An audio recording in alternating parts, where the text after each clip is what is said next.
I was listening to Nora Fatehi's interview with Beer Biceps, where she says that feminism fucked up our society. And she talks of the imbalance of the male-female dynamics.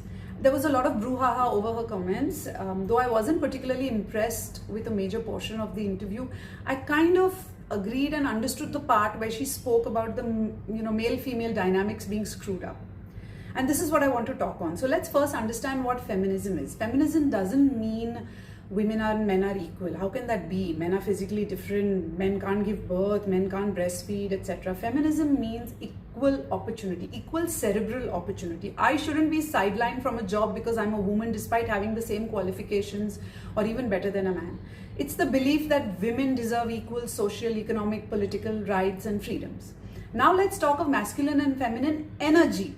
Masculine and feminine energy has absolutely nothing to do with your gender. It's just pure energy. Each of us has masculine and feminine energy, whether we are male or female. We all have two parts in us, the masculine side and the feminine side, the mind and the heart. The masculine energy is the doer, the protector, the defender, the provider, and the feminine energy is the receiver, the creator, the nurturer, full of expression, intuition. And the best way to describe this dynamic is the masculine energy is like the sky and the feminine energy is like the weather. The sky holds the weather, and the weather can sometimes be hot, cold, varying, erratic. Now, when you're thirsty, the creation of that thirst is feminine energy, and the act of you walking to the kitchen and pouring yourself a glass of water is masculine energy. If you only have feminine energy, that is the creation of thirst, but you don't have zero masculine energy, you'll die of thirst. And the same, the other way around. So balancing these energies within ourselves is imperative, and it allows us to simply flow with the flow of life when we are aligned. Being feminine means you are connected to your heart, your intuition. In today's world, the disconnect between masculine and feminine energies is so profound. Men are fighting receiving love. They don't even know how to receive love. They're not connected to their hearts. They are so uncomfortable with it. And women just have no idea how to step into their feminine.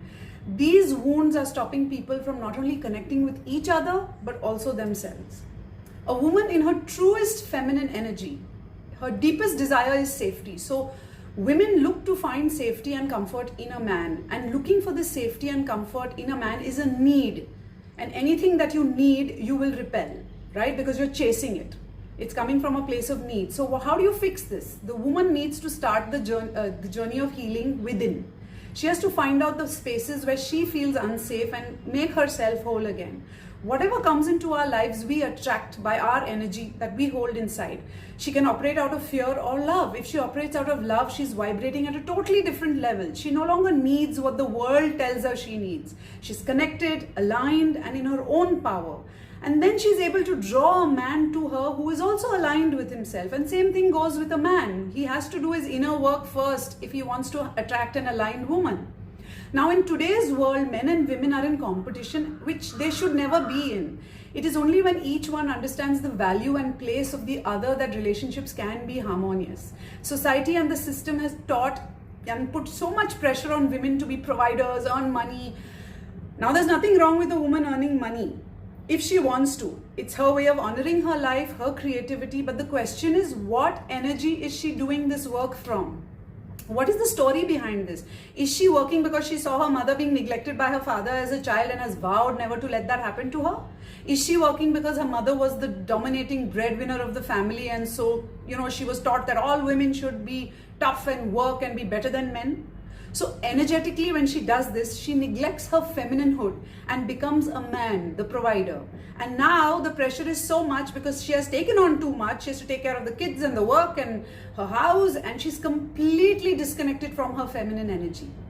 And society has taught women to disconnect from their hearts by brainwashing them to work for the wrong reasons. So the question is, what energy are you working from?